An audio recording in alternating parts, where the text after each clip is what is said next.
Hello everyone, வணக்கம். Welcome to my channel. இன்னைக்கு இந்த வீடியோவில் பார்க்க போகிறது எனக்கு வந்து ஒரு ரெசின் ஆர்டர் தாங்க. இந்த ஆர்டரில் அவங்க வந்து அவங்க ஒய்ஃபுக்கு ப்ரெசென்ட் பண்ணும். ஸோ வந்து பர்த்டே கிஃப்ட் மேக் பண்ணி கொடுங்கன்னு சொல்லி கேட்டிருந்தாங்க. ஸோ 8 இன்ச்சில் மேக் பண்ணி கொடுங்க அப்படின்னு சொல்லி கேட்டிருந்தாங்க. இப்போ மோல்டு வந்து க்ளீன் பண்ணிகிட்ருக்கோம். எப்போதுமே ரெசின் ஒர்க் ஸ்டார்ட் பண்ணுறதுக்கு முன்னாடி மோல்டில் எந்த ஒரு டஸ்ட்டும் இல்லாமல் பார்த்துக்கணும். அது ரொம்ப முக்கியங்க. நான் இன்னைக்கு யூஸ் பண்ணிட்டு இருக்கிறது வந்து பார்த்தீங்கன்னா 2:1 ரேஷியோ இருக்கக்கூடிய ரெசின் அண்ட் ஹார்ட்னரை மிக்ஸ் பண்ணிட்டு ஒரு 15 மினிட்ஸ் ரெஸ்டாக விட்டுருக்கேன். அதுக்கப்புறமா அந்த கஸ்டமர் கேட்டது வந்து பார்த்தீங்கன்னா உங்கள் டேஸ்ட்லேயே உங்களுக்கு பிடிச்ச மாதிரி பண்ணி கொடுங்கன்னு சொல்லி கேட்டிருந்தாங்க. எனக்கு இந்த கலர் வந்து ரொம்பவே பிடிச்சிருந்தது. பார்த்த உடனே வாங்கணும்னு நினச்சி இந்த கலர் வாங்கியிருந்தேன். ஆனால் வாங்கின நாள்லேருந்து யூஸே பண்ணலை. ஸோ வந்து இந்த கஸ்டமர் கேட்டதுனால இதை வந்து நான் யூஸ் பண்ணலான்னு எடுத்துக்கிட்டேன். எப்போதுமே ரெசின் அண்ட் ஹார்ட்னர் போட் பண்ணுறதுக்கு முன்னாடி பபிள் பஸ்டர் யூஸ் பண்ணுங்க. ஏன்னா அந்த அடிப்பக்கத்துலேயும் பபிள்ஸ் இருக்க சான்சஸ் இருக்கும். அதனால so resin and hardener mix பண்ணி வச்சுருக்கோம் இல்லைங்களா, அதை ஆட் பண்ணிவிட்டு ஒரு 12 ஹவர் கம்ப்ளீட்டாக ட்ரை ஆக விட்டுடலாம். உங்களோட ரெசின் அண்ட் ஹார்ட்னர் எத்தனை மணி நேரத்துக்கு ட்ரை ஆகும்னு சொல்லி செக் பண்ணிக்கோங்க. சில ரெசின் அண்ட் ஹார்ட்னர் 8 ஹவரில் க்யூர் ஆயிரும். சிலது வந்து 24 ஹவர் கூட ஆகும். ஸோ இந்த பாட்டிலில் என்ன மென்ஷன் பண்ணியிருக்காங்களோ அதை ஃபாலோ பண்ணிக்கோங்க. இந்த ஆர்டர் ரொம்பவே அன்எக்ஸ்பெக்டட். இவர் வந்து எங்கள் ஊர் எஸ்ஐ. இந்த சார் வந்து ஒரு தடவை பொங்கல் ஃபங்க்ஷனுக்கு வந்திருந்தாரு. ஸோ நீங்கள் என்ன பண்ணுறீங்கன்னு சொல்லி பேசிகிட்டு இருக்கும்போது இந்த மாதிரி ரெசின் ஆர்ட் பண்ணுறேன், பர்த்டே கிஃப்ட், ஆனிவர்சரி கிஃப்ட் இந்த மாதிரியெல்லாம் ஒர்க் பண்ணி கொடுத்துட்ருக்கேங்க சார், இதுதான் நான் பண்ணிகிட்ருக்கேன்னு சொல்லும்போது ஓகே உங்கள் நம்பர் கொடுங்க, எனக்கு வந்து தேவைப்படும் சொல்லி நம்பர் வாங்கிட்டு போயிருந்தாரு.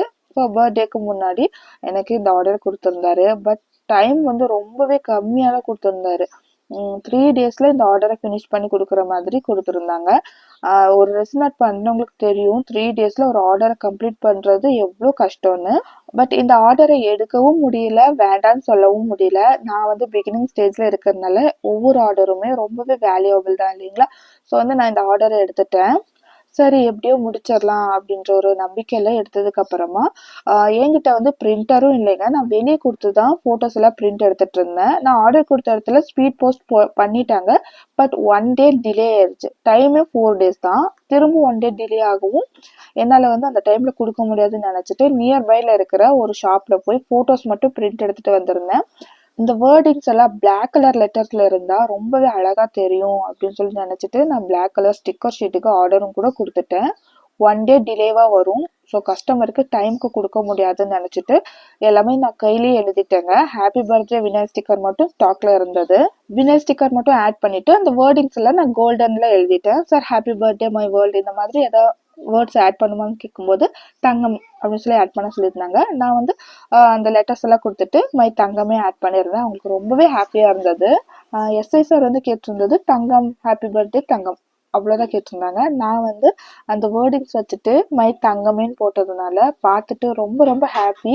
நான் வந்து தங்கமே தான் கூப்பிடுவேன், நீங்கள் வந்து தங்கம்னு சொல்லியிருந்தேன், அதாவது அப்படியே போட்டிருந்தீங்கன்னு நினச்சேன், தங்கமேன்னு அழகாக போட்டிருந்தீங்க சொல்லி ரொம்பவே ஹாப்பியாக ஃபீல் பண்ணார். டெக்கரேஷனுக்காக பட்டர்ஃப்ளைஸும் சில ஸ்டிக்கர்ஸும் ட்ரை ஃப்ளவரும் ஆட் பண்ணி இந்த ஆர்டரை ரொம்ப ரொம்ப அழகாக ஃபினிஷ் பண்ணிட்டேங்க.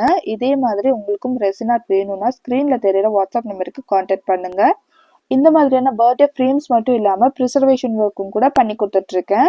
இந்த ஃப்ரேமோட அழகே இந்த பீகாக் ஃபெதர்ன்னு தான் நான் நினைக்கிறேன். அந்த லைட் கலருக்கும் பீகாக் ஃபெதர் ரொம்பவே அழகாக எடுத்து காமிக்குது இல்லையா. அவங்க ஆட் பண்ண சொல்லியிருந்தாங்க, இது ஒரு கஸ்டமைசேஷன் தான். ஸோ வந்து பீகாக் ஃபெதரும் ஆட் பண்ணியிருந்தேன். இந்த ஃப்ரேம் எப்படி இருக்குன்னு கமெண்ட்ல மறக்காம சொல்லுங்க. உங்களுக்கும் இதே மாதிரியான கிஃப்ட்ஸ் வேணும்னா ஸ்க்ரீன்ல தெரியுற வாட்ஸ்அப் நம்பருக்கு கான்டாக்ட் பண்ணி ஃபர்தர் டீட்டெயில் நீங்க கேட்டு தெரிஞ்சுக்கலாம். எந்த மாதிரியான கஸ்டமைசேஷன் ஆனாலும் பண்ணி கொடுத்துட்டு இருக்கோங்க. அது மட்டும் இல்லாம பிரஸ்ட் மில்க் ப்ரிசர்வேஷன் கூட அவைலபிளா இருக்கு. இந்த ஃப்ரேம் எப்படி இருக்குன்னு மறக்காம கமெண்ட்ல சொல்லிடுங்க. நெக்ஸ்ட் வீடியோல சந்திக்கலாம். Bye friends.